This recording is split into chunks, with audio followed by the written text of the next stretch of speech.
Zane, Dr. Zane Forshee is an award-winning guitarist, chamber musician, educator. His work's fueled by a drive to expand what's possible for the instrument and the need to answer these questions. So what am I creating that is worth showing up for? Why be here with me, my collaborators, and a room full of strangers, which is what we're doing today? Zane's live and recorded work has been heard around the world, and his most recent album, Valenciano, hit #1 in Amazon's classical new releases and #6 on Billboard's classical crossover chart, no mean feat. He's a committed person to supporting artists to build sustainable careers, and Zane serves as the chair of professional studies, director of Launchpad, and he's a member of the guitar faculty of the Peabody Conservatory of the Johns Hopkins University. I'll leave the old adage to you, Zane. Welcome. Thank you so much for being here, and over to you.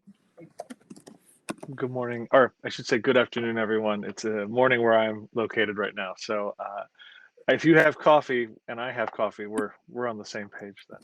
I want to thank all of you for taking the time to share with me and letting me have this opportunity to come talk to you. I'd like to thank Sharon and Agatha for inviting me to be here today. I'm going to talk about a couple different things and concepts. I'm going to start with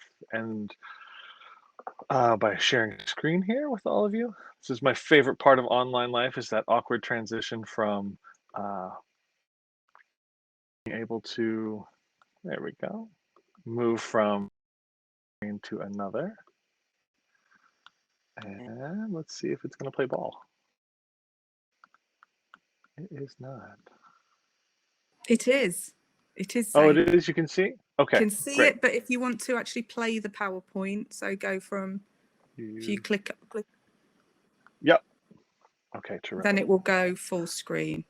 It will just take a second. Okay, can you see? Yes, we can. Let me know when yes. you can see it. All right, it's terrific. there. Great. So I have a couple just sort of ground rules for today on this talk. My talk is creating connection and community online, one artist's approach to navigating a full-time online environment to build meaningful relationships with students. And I just want to frame a few little points of perspective for all of you, and I'm happy to discuss at my end of my presentation any questions that you have or anything that kind of sparks interest for you that we'd like to explore further during this time. So the first point that I'd like to make is this is just one person's perspective, and this is my experience from going from a lot of experience online with some colleagues of mine, one of which is on this session with us, Dr. Kolklau, to the other point being that this perspective is looking through the lens of a performing artist and teacher. And so I understand that my vantage point is very different from many of the conversations that are happening, but also falls in with understanding how an artist's connection to community and audience is critical. There is room in this conversation for all perspectives, and that there's no really, one of the things I've think about a lot is how all points of view are valid, and then that all points of view need to be heard when we're kind of exploring these ideas. And I am in this talk thinking about exploring a way of living that is now lost, the destabilization of lockdown, the questions, constraints, opportunities that presented themselves during this time of separation, how I moved forward during this time, and lastly, what connection and community will be as we approach our new normal in the world as we move forward. So pre-COVID, much of my life, and I think many of us in this session right now, focused on work that was in person and in shared spaces. So until early March of 2020, much of my educational and performance work was accomplished in both of these categories. And these two elements were critical actually in the process. You'll notice in this picture, you can see this room full of guitarists. This was in late February of 2020 at the San Francisco Conservatory of Music. I was out there on tour and I did a workshop with all of these students. This was the ensemble of students that I was working with on that morning. And in that case, you know, these students, many of these students turned up to the concert I'd played the night before. And then we came together to have that lesson together, And also I coach them in this rehearsal. And in terms of connection with students, my teaching really fell into two categories or specific areas. The first, which is the one-to-one apprentice artist model, which has been done forever. And it's quite interesting because in the world of higher education in the university setting, it's almost an anomaly these days. It is the least cost effective approach, yet it is one of the most cherished by our students in the population that I work within. The other format I was frequently engaging in from an educational standpoint was that of lecture to class, which can range from 1 to 5 up to 1 to 2, a ratio of 1 to 5, or in a ratio of 1 up to 200. So in this case, this was a workshop with about 15 guitarists, but some of my work includes group classes that are, up to 5 students with me as an instructor, and then I have lectures where I'm up to 200 students with just one. Artistic performance followed similar models in venues ranging from 50 persons, so that could be like a smaller intimate chamber salon concert or house concert or in a club setting, to shared spaces of over 1,000. And these spaces became familiar to students, faculty, artists, members of the community, and created internal cues to all that frequented them, if you think about it. We have these natural habits just from spending our lives in these shared in-person spaces. In addition to that, we also had, with those shared spaces, shared experiences and community created through transitional moments. And what I mean by that is a couple things I want you to take in. Um, these shared experiences and shared spaces provided an opportunity for a community to take in a lecture, a performance, a concept, a work of art. In fact, this is an image I snapped. I was in the same week I was in San Francisco, I was in New Orleans, and this was at a community space in New Orleans where I played a community concert. And so it was quite fascinating I was saying to Dr. Kolklau when I was putting this together, it was fun to kind of go through my phone and find these moments from the past where I was just seeing people together and seeing a community space of artists and people who appreciated the arts come to something I was doing. While these shared spaces provided a point of intersection for artists with student or audience, the community is built frequently in the moments between events. So, as you can see in this photo, actually, the gentleman standing up was the head of that series that I was on community-based opportunities. But notably, also, I will say that was following his introduction, there was a really fascinating moment that I had never experienced before in my performing career, which was that the census person came and that was organizing the census in that particular county and gave a talk to the members of this community around registering. And so seeing that this is a really strong fabric of different personalities and backgrounds coming together, and that they were using all of these artistic and social events as ways to strengthen ties in many different facets. Um, the event is a vehicle to me, or a why that brings people together. And more importantly, it's the conversations at intermission that we were talking about in these transitional moments, or in the hallway on the way to class, the unscripted moments on the way to a specific destination or purpose that provide the opportunity to create connections and community. It builds bonds. And I will also say there's that palatable moment in a room when one is a performer where you can feel you are connecting with the audience and the audience is connecting with you. That is a visceral thing. Performers of all types of disciplines talk about this, and it's something that can be lost when we're plucked from that kind of situation. So and this is actually, I snapped this after my last concert in March of 2020, this photo on the exit way from the Baltimore Washington International Airport. And you can see the trees are blooming. So spring was coming. With the arrival of COVID-19, a change unfolds that removes in-person events, shared spaces, shared experiences, and the removal of transitional moments. And these changes also brought about an isolation, lack of community, and for many of us, it has also brought forth a destabilization to the ways we live, learn, and navigate the world.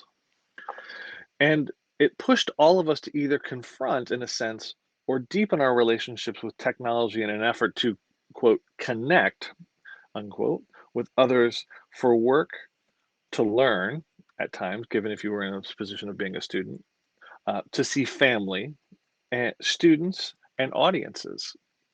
It was a completely fascinating moment to be captured in, and terrifying in that everything that we were accustomed to was suddenly pulled out from under us, which led me to start asking a series of questions around all of this. And I'm going to take you through a cycle of questions I started to notice, and then we can talk through my thoughts around them. So, the first set of questions that emerged for me were, what are the constraints? How do we embrace them? How can I connect with students? How can I connect with my audience? And then how can I build a community? Because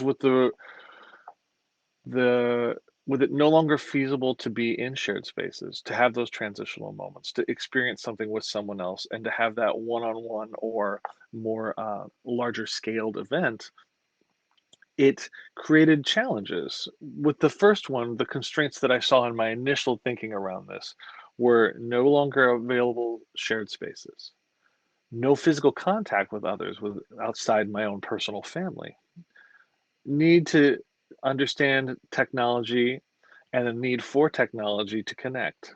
And I'm limited by what tools I have, and I therefore thought forward that everyone around me is limited by the tools they have as well. With how do we embrace these constraints? From my perspective, the I first response to that question was, how do I maximize my internet connection and two cameras for what I have to do as an artist and a teacher and what I want to do? With regard to how can I connect with students, what are the ways I can make myself findable or reachable for people to engage with me? And with how can I connect with my audience, the questions I started to think about and ask were, what is it that they want? How can I safely deliver work that engages them? What does that engagement look like? And then how can I build community? And from that question, given that I have no chance of having a shared space at this time and no physical contact, how do I create community or a sense of connection in a digital space? It's also led me to ask a few other additional questions. What are the challenges experienced within my community? And by my community, I'm defining that as the students I'm working with, the artists that I collaborate with, the individuals that I'm connected to in my local community, and then outside of that within my own city. What am I learning from those I'm teaching? Was another question I thought of in this process. And lastly, where are the gaps, challenges, opportunities for those I'm teaching or engaging in my artistic work? So, if we circle back to the first question of what are the challenges experienced within my community, what I was struck by was the challenge to change, the experiences that many of my colleagues were having with a resistance to change, with my students to a resistance to change, with an understanding that I can't be in person. I have to do this differently. And there was almost a sense of grieving and frustration and bargaining, many of the stages of grief around what was happening. That also required an adaptation of new platforms and learning new tools. What I started to see was that these questions were providing me a framework to understand, and this, in particular, this question, what many of my students were experiencing in the transition from pre-COVID life to life in COVID. what am I learning from those I'm teaching broke down into two specific areas. And that was areas that are hard for students to navigate, which was online tools, navigating uncertainty depending on where they were in their life cycle. I had young students, very young students that were at 6 or 7 that were just kind of thinking about it from one perspective. I had adults who had far more life experience who were seeing this in a longer view. And then I had young college students that were very shaken, along with students that were reaching a point of graduation and still launching their careers in the midst of a pandemic. And then new ways of learning material. For many, this was a new way of learning and approaching how they might learn. The second area that I started to notice was the creative ways students and my colleagues were approaching online tools and how they were connecting with each other. I started to think about two things that really emerged for me. One, everyone was suddenly no longer an expert, but was an amateur. And by that, I mean, there was a openness by many of my colleagues, including myself, of exploration around experimentation and how I connect with other people, how these tools work. And there was a freedom in that there was not, in a sense, rules about how this must be used or how that must be used. Everything was for me and many of my colleagues on the table to be explored. And the question that I started to think about was, what can I steal, borrow, and repurpose from what I'm seeing around me? With where are the gaps, challenges, opportunities for those I'm teaching or engaging in my artistic work? Quite honestly, the data told me a story. I could start looking at the assignments completed, duration of engagement for videos I was making, what was not working for students by just getting and soliciting feedback, and then also asking the question, what can I imagine or redesign based on those things that I'm seeing? Taking in these ideas led me to ask 4 additional questions in this early period of life. What skills do I have? What tools are available for me? What do I need to learn? And what can I reimagine and repurpose? This approach allowed me to assess what I can do, take inventory of what I had on hand to create with, find my skills gaps, and give myself permission to experiment. I wanted to get at how I could not box in my thinking with the way I used to do things or how I should do things. It became about exploring, trying, failing, and iterating. So this was my initial approach, and I think most of us could agree that this was seen throughout the internet and especially on social media channels, which was do more, be more, fill digital space. And by that, I my approach was in this regard. Pivot to teaching completely online. I had already been teaching online for a couple years, and now everything was fully online. I was also creating new and additional workshops and artist sessions that were online and hosting events. I was doing interviews with artists for a podcast I push out called Max Q, where I was talking to lots of artists about how they think the impacts of COVID are shaping the arts. I started a weekly warm up for my guitar students, and this was 5 days a week, and it was open to all guitarists in the community and their friends that they felt inviting. And we would warm up together every morning, Monday through Friday, online from 8:30 in the morning till 9. And then I started creating a practice blog, which was tracking the progress with text, video, and audio of my daily work sessions. The approach was do, make, share, do, make, post. And what I started to find was that I was hitting a point that was unsustainable.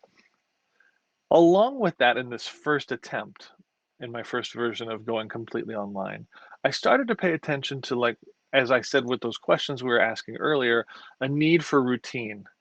Everyone that I was interacting with felt rudderless. So the weekly warm up concept that I came up with was something I started to think about. I also noticed that as I was in the early stages of this, throwing everything out, it was too much. It was overwhelm, and we were all seeing a sense of Zoom fatigue or Teams fatigue or just screen fatigue. So becoming more intentional became critical to what I was doing, and that it didn't have to be constant, it could be more targeted and thoughtful.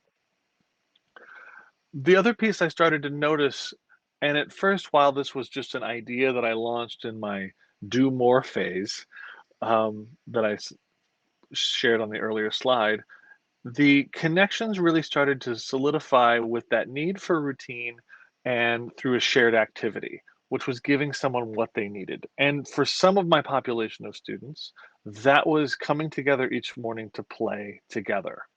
And I can talk about that a little bit in a moment. I also started to realize, because one of the things with the internet that is so often thought about and discussed is this idea of scaling. And what I started to discover was it really became about the personal connection, that one-to-one or that small group connection versus the one to thousands, that it really became an idea around personal connection and creating a place that was for them and for me. And that, as I this in this process, what I started to notice, this is a moment from one of my classes, and in particular, this was a class of students that have never actually met each other in person.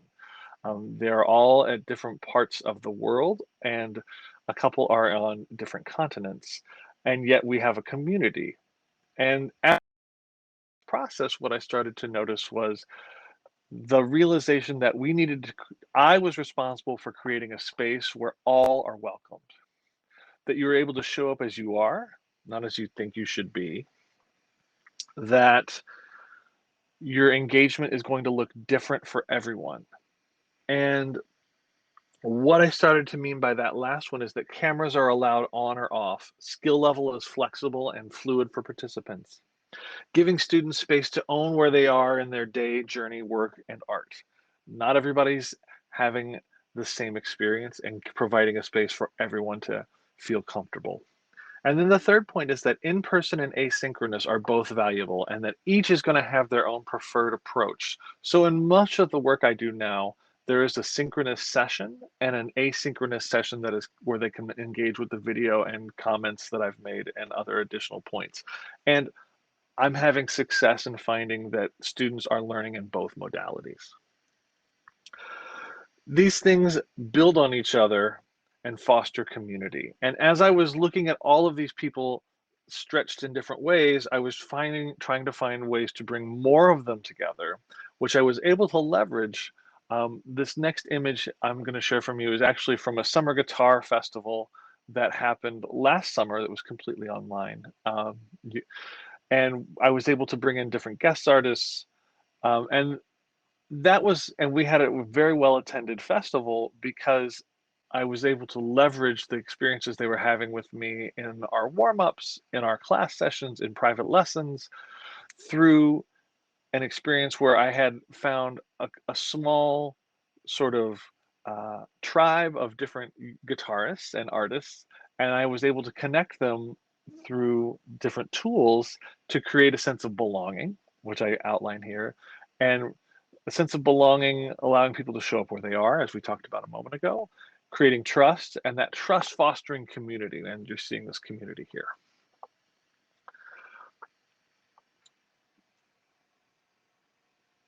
And as I went through this process, it's been a constant sense of having to change and reimagine.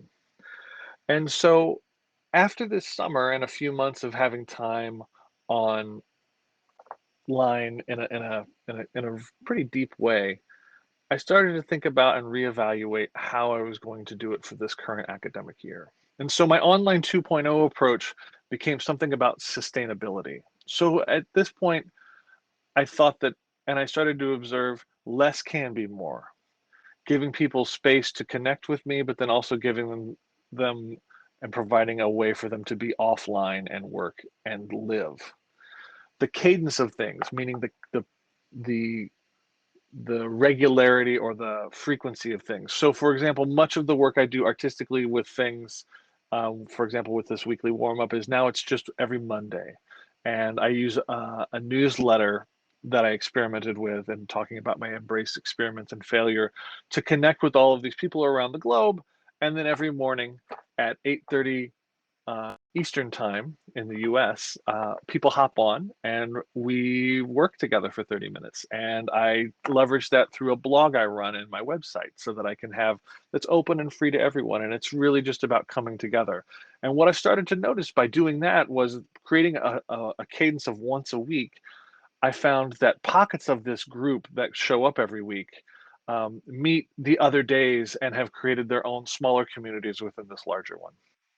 And the last thing that I really found that fascinating and very exciting is that everyone is reachable and barriers of sharing can be removed. For example, the guitar intensive that I hosted last summer, I was able to bring in artists from around the world because everyone is currently at home, but also seeing that as we move forward, this is going to be something I do continually. I'm having them pop up at different events because it allows students access to ask questions to these people. Everyone's become stronger and more connected in realizing these are the tools we have available and they can be leveraged. And that as they move forward, these barriers of access and connection are being removed. I also started to embrace the awkward, understanding that we're going to be getting better at this, that it's going to be an iterative process, that there are moments, just like in life, that are always a little bit off kilter, and that we're still experimenting. And we're all, as I kind of outlined earlier, just slightly more experienced amateurs with living online. The other thing that I started to find with this is really thinking about the challenges and inequities that my students are facing, and getting that happens by one, building trust with them, and then having them reach out to me and me connect with them around what they need and how they're going to be supported in different ways. Many of my students don't have internet connections or have a shared computer or have one computer that all of their family members are currently using. For example, I have one student that has no computer that goes to a public space to use a computer in a library. And really being aware of these things that are oftentimes not thought of in our old pre-COVID life. That brings me to this question of what will we keep? And I see opportunities, challenges, and questions around all of this. How will we move forward with in person? What does that look like? What is online format going to evolve towards? Will we be in a place as we kind of return to being more in person, at least in the country I'm in right now and at the institution I'm teaching at? We were told 2 weeks ago we will be completely in person in every way on August 15th. How does that impact online format? What will be hybrid moving forward? And lastly, I just want to kind of think about as we do this, in any, from my perspective, will be the preferred mechanism of in terms of interaction, discourse learning, and experiencing the world as we go through this, as we return to this next normal. Still, the opportunity is there to bridge the constraints of geography to bring a virtual audience together in an in-person experience. They are, of course, not the same, yet these artists and communities that envision, imagine, and build a culture that embraces both are, to me, the way forward. And that is everything I have to share today. Thank you.